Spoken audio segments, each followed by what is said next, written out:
ഈ ജാസി ആഷിഖ് എന്നൊക്കെ പറഞ്ഞു കഴിഞ്ഞാൽ ഒരുപക്ഷെ നിങ്ങൾക്ക് എല്ലാവർക്കും മനസ്സിലാകും. അവരൊരു LGBTQ വിഭാഗക്കാരാണ്.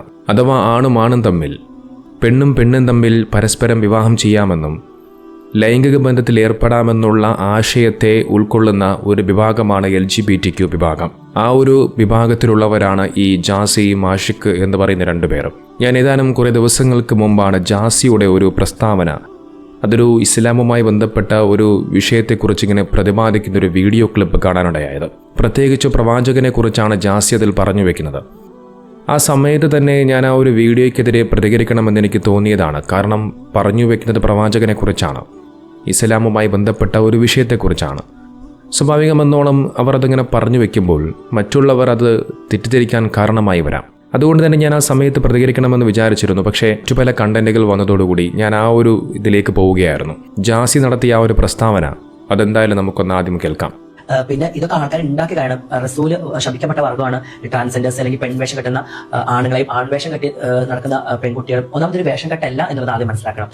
പിന്നെ ഒരിക്കലും ഇത് റസൂല് ഒരിക്കലും ഒരാൾ ശപിച്ചിട്ടില്ല. റസൂല് എല്ലാവരെയും സ്നേഹിക്കാൻ പഠിക്കുന്ന ഒരു വ്യക്തിയാണ്, എല്ലാവരെയും സ്നേഹം കൊണ്ട് മൂടുന്ന വ്യക്തിയാണ്. അതുപോലെ പടച്ച റബ്ബിന്റെ ഓരോ സൃഷ്ടിയും പടച്ച റബ്ബ് അത്രയും ഹലാലാക്കിയിട്ടാണ് ഈ ഭൂമിയിലേക്ക് പഠിച്ചിട്ടുള്ളൂ. അതിന്റെ ഒരു സൃഷ്ടിയും പടച്ച റബ്ബ് കളിയാക്കില്ല, അല്ലെങ്കിൽ പടച്ച റബ്ബ് ശപിക്കുന്നില്ല. അപ്പോൾ എനിക്ക് ഇനിയുള്ള ട്രാൻസ് കുട്ടിയോട് പറയുന്നത്, പലപ്പോഴും പല ആൾക്കാരും വീട്ടിലും കുടുംബത്തിലൊക്കെ അവർ ഒതുങ്ങി നിൽക്കുന്നത് ചിലപ്പോൾ ഈ പടച്ച റബ്ബ് ശപിക്കപ്പെട്ട വർഗ്ഗത്തിലേക്ക് നീ പോവല്ലേ, അല്ലെങ്കിൽ നിങ്ങൾക്ക് ശപിക്കപ്പെട്ട വർഗ്ഗം, അങ്ങനെ ഒരിക്കലും ഒരു കിതാബിലും പറയുന്നില്ല. പടച്ച റബ്ബ് പഠിച്ചിട്ടുണ്ടോ അത് അള്ളാന്റെ ഹലാലായ പടം തന്നെയാണ്. കണ്ടില്ലേ, ഇതാണ് ജാസി അന്ന് നടത്തിയ പ്രസ്താവന. ദീനിനെ കുറിച്ച് അറിയില്ലെങ്കിൽ മിണ്ടാതിരിക്കുക, അത് പറയാൻ നിൽക്കരുത്. നിങ്ങൾ കാണിക്കുന്ന ഓരോ കാര്യങ്ങൾക്ക് ഇസ്ലാമിനെ കൂട്ടുപിടിക്കാൻ വേണ്ടി ദയവ് ചെയ്ത് ഇസ്ലാമിന്റെ പേരിൽ ഇത്തരം കള്ളക്കഥകൾ, ഇത്തരത്തിലുള്ള പച്ചക്കള്ളങ്ങൾ പ്രചരിപ്പിക്കാതിരിക്കുക. ഒരു കിതാബിൽ ഞാൻ കണ്ടില്ല എന്ന് കരുതി അത് കിതാബിലില്ല എന്നല്ല. ഒരുപക്ഷെ അത് തങ്ങൾ വായിച്ച കിതാബിൽ ഇല്ലെന്നിരിക്കാം, മറ്റു കിതാബുകളിൽ കാണാം. അതുകൊണ്ട് അറിയാത്ത കാര്യങ്ങളെക്കുറിച്ച്, അത് പ്രത്യേകിച്ച് ഇസ്ലാമുമായി ബന്ധപ്പെട്ട വിഷയങ്ങളാകുമ്പോൾ, അതും പ്രവാചകനെക്കുറിച്ചാകുമ്പോൾ, ദയവ് ചെയ്ത് ഇത്തരം കാര്യങ്ങൾ, നിങ്ങൾ പഠിക്കാത്ത കാര്യങ്ങൾ പറയാതിരിക്കുക. നോക്കിതിൽ ഷിബലി ഉസ്താദ് അദ്ദേഹം വളരെയധികം കൃത്യമായി കൊണ്ട് ആ ഹദീസ് ഏതാണെന്ന് ഉദ്ധരിച്ചുകൊണ്ട് പറയുകയും അത് വായിച്ച് മനസ്സിലാക്കി തരികയും ചെയ്യുന്നുണ്ട്.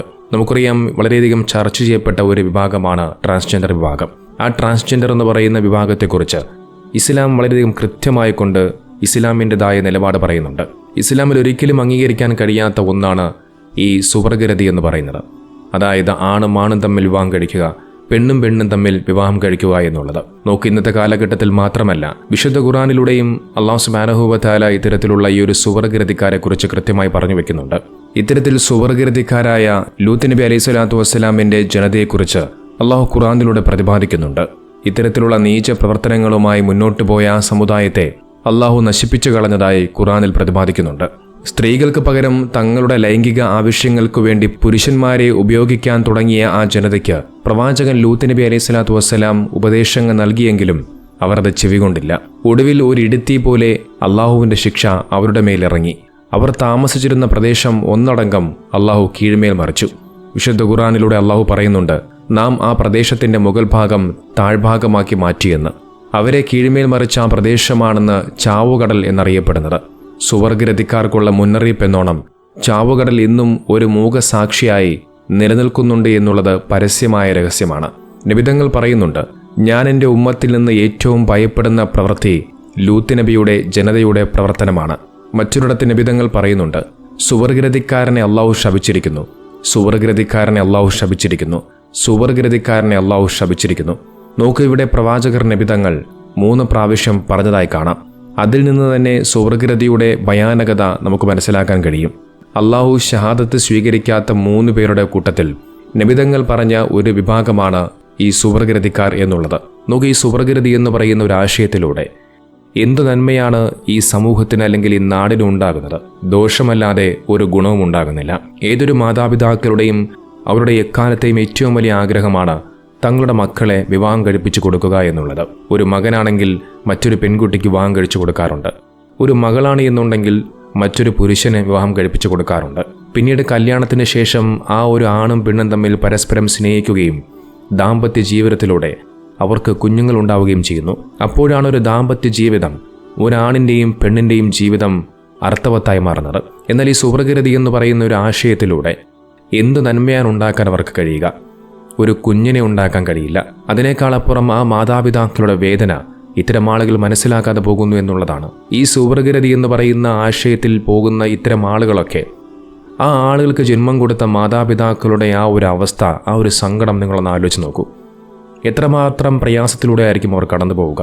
മാസങ്ങളോളം നൊന്ത് പ്രസവിച്ച, അവരെ പോറ്റി വളർത്തി പഠിപ്പിച്ച് വലുതാക്കി വിട്ട മക്കൾ, ആ മക്കൾക്ക് നാളെ ഒരു ജീവിതമുണ്ടാകാൻ, അല്ലെങ്കിൽ അവരുടെ ഭാവിക്ക് വേണ്ടി അവർ മറ്റൊരുത്തനെ വിവാഹം കഴിപ്പിച്ചു കൊടുക്കാൻ വേണ്ടി അവർ ഇങ്ങനെ ആഗ്രഹിച്ചിരിക്കുന്ന സമയത്ത് ഇങ്ങനെ ഒരു ആശയത്തിലേക്ക് പോകുമ്പോൾ അവർക്കുണ്ടാകുന്ന പ്രയാസങ്ങൾ, ബുദ്ധിമുട്ടുകൾ അത് പറഞ്ഞറിയിക്കാൻ കഴിയില്ല. അത്രമേൽ വേദനയുണ്ടാക്കുന്നൊരു കാര്യമാണ്. നിങ്ങൾക്കറിയാം ആദിലയും നൂറയും. കേരളത്തിൽ ഈ അടുത്ത കാലത്തായി വളരെയധികം ചർച്ച ചെയ്യപ്പെട്ട 2 പേരാണ്. ആ 2 പെൺകുട്ടികളും പരസ്പരം വിവാഹം കഴിച്ചിരിക്കുകയാണ്. പരസ്പരം ഇഷ്ടപ്പെട്ട് വിവാഹം കഴിക്കുന്നു. എന്തു സന്ദേശമാണ് അവർ ലോകത്തിന് നൽകുന്നത്? അവർ തമ്മിൽ പരസ്പരം വിവാഹം കഴിച്ചാൽ ഒരാണും പെണ്ണും തമ്മിൽ പരസ്പരം വിവാഹം കഴിക്കുന്നത് പോലെയാകുമോ? അവർക്ക് കുട്ടികൾ പോലും ഉണ്ടാകില്ല. ആ 2 പെൺമക്കളെയും വളർത്തി വലുതാക്കിയ മാതാപിതാക്കളുടെ അവസ്ഥ നിങ്ങളൊന്ന് ആലോചിച്ച് നോക്കൂ. അല്ലാഹു സുബ്ഹാനഹു വ തആല വളരെയധികം കൃത്യമായിട്ടാണ് ഈ ഭൂമിയിലേക്ക് മനുഷ്യരെ പടച്ചുവിട്ടത്. ആദം നബി ആണായിട്ടും ഹവ്വ ബീവിയെ പെണ്ണായിട്ടും ഈ ഭൂമി ലോകത്തേക്ക് നിയോഗിച്ചു. അവിടെ അള്ളാഹു ട്രാൻസ്ജെൻഡർ എന്ന് പറയുന്ന ഒരു വിഭാഗത്തെ പടച്ചുവിട്ടിട്ടില്ല. കാലങ്ങൾക്ക് ശേഷം അത് പിന്നീട് മനുഷ്യരിലുണ്ടായ പുരോഗമന ചിന്തകളുടെ അടിസ്ഥാനത്തിലുണ്ടായ ഒരാശയം മാത്രമാണ് ഈ ട്രാൻസ്ജെൻഡർ എന്ന് പറയുന്നത്.